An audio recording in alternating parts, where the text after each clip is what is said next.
kerosene lamps have several advantages over Coleman lamps. They're quiet. They're not so glaringly bright, which you really don't need in the middle of the night. They give a nice soft glow too. Fuel's cheap. Mantles, brittle mantles, you've ever broken one of those, you know what I'm talking about, right? Not a good thing. It's like an But infomercial. have you ever... Oh, and here's the other thing. A lot of mistake amateurs make about kerosene lamps is after you light it, you don't crank it up high, because then it'll burn too rich.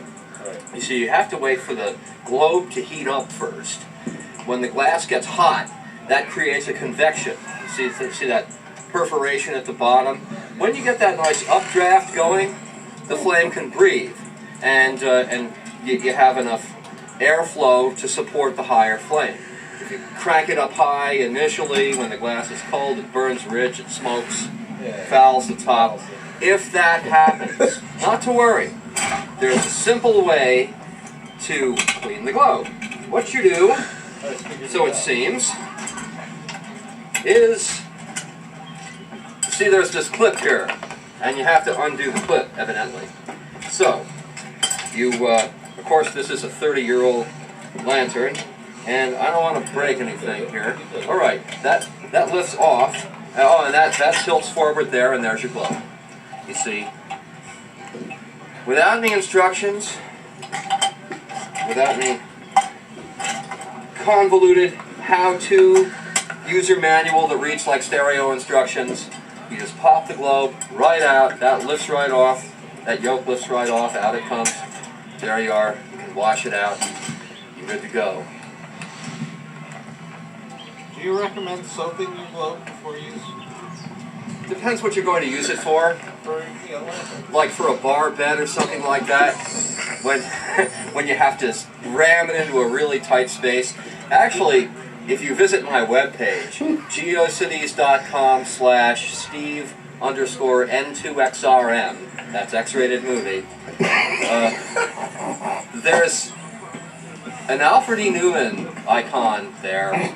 You click on that, and that takes you to the butt page, the rectal foreign bodies page, and it's technical too. You know, it's just first-hand narratives from emergency room doctors who've had to X-ray and then very delicately remove all kinds of foreign matter from people's rectums. It's amazing what people shove up their asses. One guy had a light bulb up there on a bar bed, right? They ended up having they couldn't get a hold of it, you know, and they didn't want to break it. The other options were surgery, you know, cut the guy open, maybe cut the guy's intestine, and then get it.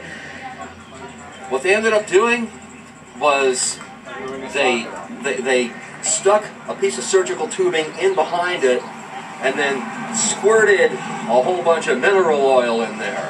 Then they took some toy darts with the suction cup ends, stuck it on there, and they were able to just ease it on out.